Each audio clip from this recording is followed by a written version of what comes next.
우리가 함께 나눌 하나님의 말씀은 마태복음 4장 12절에서 17절까지의 말씀입니다. 우리 같이 함께 한 절 한 절 교독하도록 하겠습니다. 예수께서 요한이 잡혔음을 들으시고 갈릴리로 물러가셨다가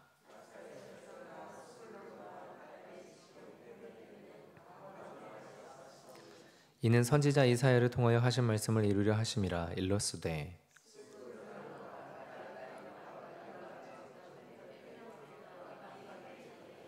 흑암에 앉은 백성이 큰 빛을 보았고 사망의 땅과 그들의 앉은 자들에게 빛이 비추었도다 하였느니라. 이때부터 예수께서 비로소 전파하여 이르시되 회개하라 천국이 가까이 왔느니라 하시더라. 아멘. 우리 잠시 기도하겠습니다. 하나님, 우리 한 사람 한 사람 성도님들의 마음 가운데 하나님께서 힘을 더하시고 아버지 안에 능력을 더하셔서 다른 그 무엇보다 그 힘과 능력으로 주님 조금 더 사랑할 수 있도록, 어제보다는 오늘이, 오늘보다는 내일이 아버지 우리가 조금 더 주님께 가까이 나아갈 수 있도록 하나님께서 우리에게 힘과 능력과 마음과 열정과 은혜를 허락하여 주시옵소서. 만나게 되는 사람들에게 아버지 안에 정말 그 주의 복음, 주님의 사랑 나눌 수 있는 우리가 될 수 있게 하시고, 하나님 우리가 정말로 오늘 하루의 삶을 주님과 함께 하는 것으로 기뻐할 수 있는 오늘 하루가 될 수 있게 역사하여 주시옵소서. 감사드리며 예수님의 이름으로 기도합니다. 아멘. 예수님께서 세례 요한에게 세례를 받으신 후에 광야에서 시험을 이기시고 그리고 본격적으로 공생의 사역을 시작하십니다. 그 내용을 기록한 4장 12절에서 25절까지의 내용은 크게 세 가지로 볼 수 있는데요. 첫 번째는 천국 복음을 선포하시는 것, 그리고 두 번째는 제자를 삼고 양육하시는 것, 그리고 세 번째는 치유하시며 회복시키시는 것입니다. 이 내용들은 얼핏 마태복음 4장에서의만 내용 같지만 사실 마태는 이 세 가지가 예수님의 사역의 본질이라 여겨서 이후에 예수님의 사역을 이 세 가지 일로 나타내고 기록하고 드러내고 있습니다. 그중 오늘 우리가 함께 볼 본문은 첫 번째 천국 복음을 선포하시는 내용입니다. 우리가 함께 나눌 첫 번째 묵상은 이것입니다. 하나님은 어둠에 빛을 비추시기 원하신다라는 것입니다. 본문의 15절과 16절이 이렇게 되어 있습니다. 스불론 땅과 납달리 땅과 요단강 저편 해변길과 이방의 갈릴리여, 흑암에 앉은 백성이 큰 빛을 보았고 사망의 땅과 그늘에 앉은 자들에게 빛이 비추었도다 하였느니라. 마태는 이사야의 글 중에 이방의 갈릴리여, 흑암에 앉은 백성이 큰 빛을 보았고 사망의 땅과 그늘에 앉은 자들에게 빛이 비추었도다 라는 이 구절을 인용하며 예수님의 사역의 시작을 알립니다. 유대인들을 대상으로 글을 쓰는 마태이기에 선지자의 글을 곳곳에서 인용을 하는데, 이것은 유대인들에게 구약에서 말한 메시아가 예수 그리스도이시다라는 것을 드러내는 것과 동시에 예수님의 사역이 예수님 마음대로 진행하는 게 아니라 하나님의 계획하심과 하나님의 뜻하심 속에서 이루어지는 것이란 걸 명확하게 드러내는 마태의 의도적인 기록이라고 볼 수 있습니다. 즉, 예수님이 천국 복음을 전파하는 것은 하나님의 뜻하심이고 하나님의 계획하심이란 것이죠. 예수님이 전하신 천국 복음의 내용은 무엇입니까? 이 내용은 세례 요한과 같습니다. 회개하라 천국이 가까웠느니라 라고 말씀하시죠. 그러나 세례 요한의 메시지는 메시아가 오기 전에 준비시키는 의미, 그래서 다시는 돌이킬 수 없는 징계가 이 메시아를 통해서 임하기 전에 완전히 돌이키는 회개의 세례를 받으라라는 경고적인 성격이 세례 요한의 메시지의 의미라고 볼 수 있습니다. 회개하라 천국에 가까이 왔느니라라는 똑같은 메시지만 세례 요한에게는 이 의미가 좀 더 강하다는 거죠. 그래서 세례 요한은 도끼가 이미 나무 뿌리에 놓여 있다라고 말하기도 하고, 바리새인과 사두개인들에게 너희가 심판을 피할 수 있을 것 같으냐라고 전하기도 하며, 무엇보다 마태는 이 세례 요한을 광야에서 외치는 자의 소리로 메시아가 오기 전에 길을 예비하는 자의 소리다라고 기록하고 있습니다. 근데 이에 반하여 예수님은 똑같은 메시지인데 마태가 무엇이라 라고 말하냐면 흑암에 앉은 백성이 보는 큰 빛, 사망의 땅과 그늘에 앉은 자들에게 비치는 빛이라고 말을 합니다. 똑같이 회개하라 천국이 가까이 왔느니라 라는 천국 복음인데, 세례 요한은 경고성의 의미로, 그리고 예수님은 가까이 임한 천국으로 어서 오라. 너희가 빨리 회개하고 돌이켜서 어서 오라라는 메시아의 초청의 의미로 마태는 초점을 맞추고 기록을 하고 있습니다. 어둠 속에 있어서 어디로 가야 될지 모르는 이들에게, 사망의 그늘에 앉아 있어서 생명이 없는 이들에게 이정표가 되어주고 방향이 되어주는 메시지, 초대 메시지가 예수님이 전하신 천국 복음의 메시지의 내용, 의미인 것입니다. 이에 따르다 보니까 메시지를 전하는 지역과 대상도 조금 달랐죠. 세례 요한은 유대 광야 지역에서 유대인들의 회개를 촉구하였다면, 예수님은 이방의 갈릴리 지역이라고 불리는 이 갈릴리 지역, 가버나움 지역에서 메시지를 전하셨습니다.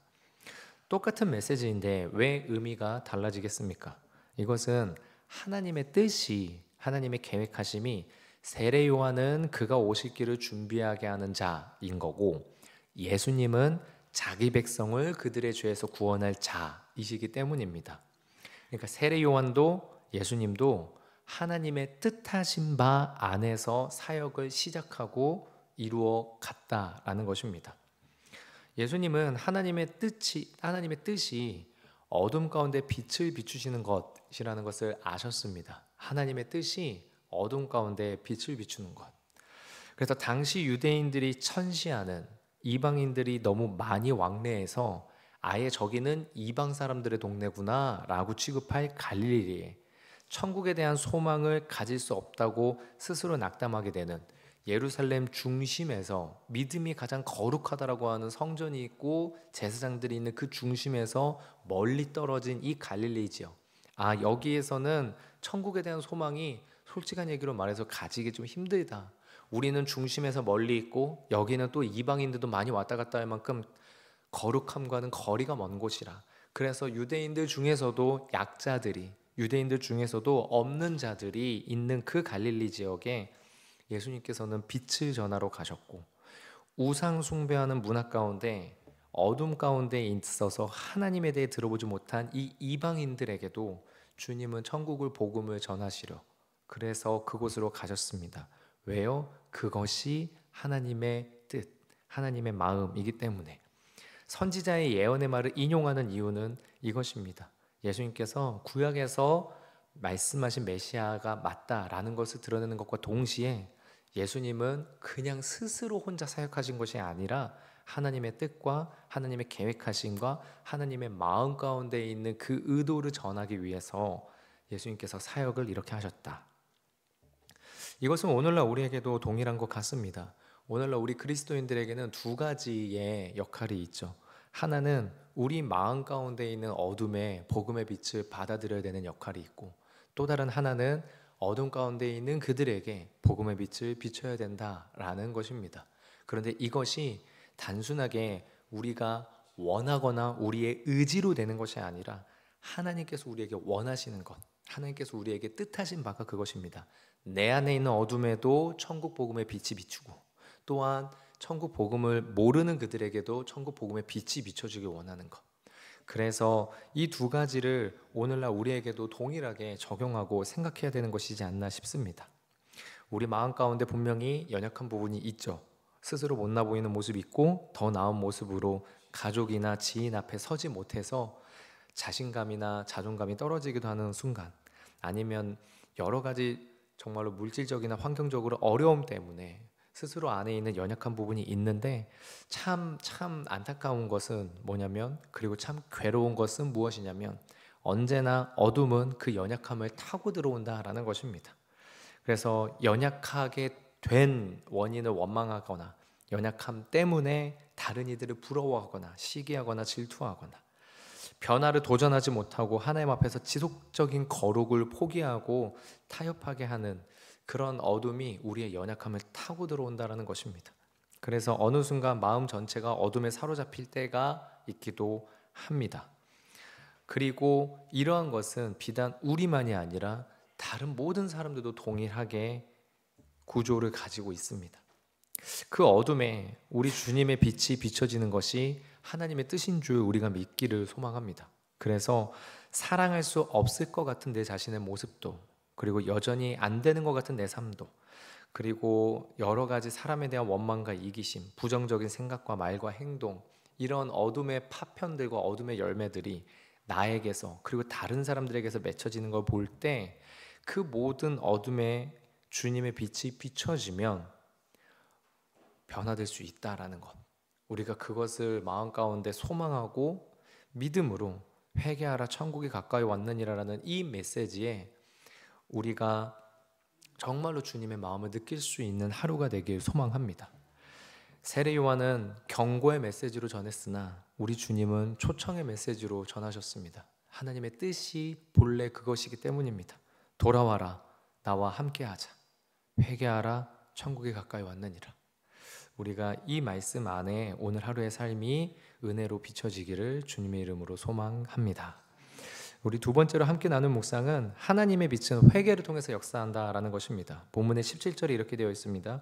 이때부터 예수께서 비로소 전파하여 이르시되 회개하라 천국이 가까이 왔느니라. 가까이 온 천국으로, 이미 임한 천국으로 주님께서 초청을 하시는데 조건이 앞에 붙어 있습니다. 그것이 뭐냐면 회개하라입니다. 한 아이가 있습니다. 이 아이는 눈을 감고 있습니다. 그 아이 앞에서 사탕을 들고 아이에게 와서 이 사탕을 먹어라 라고 하면, 그런데 이 아이가 눈을 뜨지 않은 상태로 이렇게 말하는 것입니다. 제 눈에는 사탕이 보이지 않습니다. 그래서 당신은 거짓말쟁이입니다. 여러분, 이렇게 된 상황이라면 어떻겠습니까? 자신이 눈을 감고 있다는 사실을 알고 깨닫고 인정해야 눈을 뜨고 눈앞에 사탕을 먹을 수 있습니다. 그러나 계속해서 눈을 감고 있으면서 자신이 눈을 감은 것을 인정하지 않는다면 눈앞에 사탕을 볼 수도 없고 가질 수도 없겠죠. 한 학생이 저에게 이렇게 말하는 적이 있습니다. 저는 기독교가 왜 저보고 죄인이라고 하는지 모르겠습니다. 저는 죄를 짓지 않았는데요. 그러면서 이 학생은 자신은 죄를 짓지 않았는데 자신을 죄인이라고 말하는 성경이 싫다고 말했습니다. 그래서 교회도 나오지 않고 성경도 읽지 않는다고 말했습니다. 참고로 우리 교회에 있는 한 학생입니다. 예수님이랑 구원의 빛이, 천국으로의 초청의 빛이 어둠 가운데 비추는 것이 하나님의 뜻입니다. 그래서 우리 주님은 그렇게 빛을 비추십니다. 실패했다고 여기면 낙심하는 어둠에, 스스로 못났다고 여기면 괴로워하는 어둠에, 육체의 질병이나 물질의 어려움으로 부담을 느끼며 아파하는 어둠에 우리 주님의 말씀이 하나님의 마음에 비춰집니다. 우리 주님의 빛이 비칠 때 모든 어둠은 물러갑니다. 두려움도 괴로움도 물러갑니다. 우리는 이것을 믿고 소망합니다. 그리고 경험하기도 했습니다. 그러나 이 주님의 빛이 들어오려면 마음의 문이 열려야 합니다. 회개, 돌이킴이 있어야만 합니다. 왜 이렇게 근데 회개하지 못할까요? 왜 이렇게 우리는 회개를 하려 하지 않을까요? 생각을 해보면 내가 사망의 어둠에 있다는 것을 깨닫고 인정하지 못하기 때문이지 않나 싶습니다. 저는 어렸을 때 사단의 세력을 어둠의 세력이라고 말씀들 하시니까 진짜 사단의 세력은 어두운 세력이라고 저는 생각했습니다. 빛이 하나도 없고 밝음은 하나도 없는 새까만 어둠의 세력이라고 생각했죠. 그러나 자라면서 알게 되었습니다. 아, 사단의 세력도 빛이구나, 사탄의 세력도 밝음이 있구나라는 것을 알게 되었습니다. 어떻게 그럴 수 있냐고요? 성경 말씀이 그렇게 말하더라고요. 광명의 천사의 옷을 입고 온다. 계시록에 그렇게 나와 있더라고요. 7개의 머리를 가진 용이 10개의 왕관을 썼다. 그러니까 어둠의 세력인데 이들에게도 이들 나름대로의 빛이 있는 것입니다. 그러나 그들의 빛은 흉내낸 빛이죠. 가짜 빛입니다. 잠깐 빛처럼 보일 수 있지만 실상은 빛이 아니고 참된 빛과 밝기도, 빛을 비추는 영역도 비교할 수가 없습니다. 마치 건전지로 작동하는 손전등 같아서 밝은 빛처럼 보이지만 건전지가 다하면 사라질 빛이죠. 소유한 것 같으나 사라질 빛입니다. 날 자유롭게 할 것 같으나 계속해서 어둠 속에 있게 하는 빛인 거죠. 하지만 많은 사람들은 이 손전등의 빛을 보면서 말하는 겁니다. 봐라, 여기 빛이 있는데 내가 왜 굳이 네가 말하는 빛으로 가야 되냐? 내 손 안에 빛이 있는데, 내가 이 빛을 가질 수 있는데 왜 네가 말하는 빛으로 가야 되냐? 심지어 교회 안에서도 주님의 빛에 대해 안다고 하지만 당장 손에 쥐고 흔들 수 있는 손전등의 빛을 놓지 않기도 하는 경우가 있지 않습니까? 그래서 내가 사망의 그늘에 앉아 있음을 깨닫지 못해서 회개의 자리로 가지 못하는 것은 아닌가. 내 안에 조그만 요 손전등 하나 가지고서 나는 빛을 깨달았다, 나는 빛을 가지고 있다, 나는 빛을 소유하고 있다, 알고 있다. 그러나 우리 주님의 빛은 태양빛 같은 것인데, 우리가 혹시 내 마음에 천국의 밝은 빛이 아닌 손전등을 손에 쥐고 안심하고 있는 것은 아닌지 살펴볼 수 있기를 소망합니다. 내가 가진 어떠한 것이 아니라 우리 주님만 의지하여서 천국 초청에 응하는, 회개하는 돌이킴, 정말 주님께 마음을 여는 돌이킴, 그런 온전한 주님 앞에서 내 마음을 여는 돌이킴의 은혜가 오늘 하루 특별히 더 우리 모든 성도님들에게 부어지기를 소망합니다. 그래서 오늘도 주님의 빛 가운데에서 천국의 삶을 누리시는 회개도, 영광도, 무엇보다 주님이 주시는 자유도 그렇게 빛 가운데에서 누리실 수 있기를 주님의 이름으로 축원드립니다. 기도하겠습니다. 하나님, 정말로 하나님께서 우리 성도님들 한 분 한 분에게 오늘 하루의 삶을 또 새롭게 시작할 힘을 더하셨습니다. 하나님, 이 힘으로 우리 성도님들 다른 것보다도 먼저 주님 사랑하고 주님 느끼고 주님을 누리는 것에 한 걸음 더 내디딜 수 있도록 주님께서 용기와 힘을 더더욱 북돋아 주시고 은혜로 함께하여 주시옵소서. 어두운 가운데 있는 많은 영혼들이 있습니다. 그리고 내 마음도 어두운 가운데 있다는 것을 주님 앞에 숨기지 않습니다. 우리 성도님들의 마음 가운데, 또한 성도님들의 주변의 사람들의 마음 가운데 있는 어두움에 주의 천국 복음의 빛이 비춰지게 하시고, 그래서 아버지 하나님, 정말로 주님 앞에 돌이켜 그 빛을 마음에 받아들임으로 말미암아 자유와 기쁨과 은혜와 하나님과의 함께 하심을 모두 누릴 수 있는 하루가 되게 주께서 역사하여 주시옵소서. 감사드리며 예수님의 이름으로 기도합니다. 아멘. 주기도문 하겠습니다.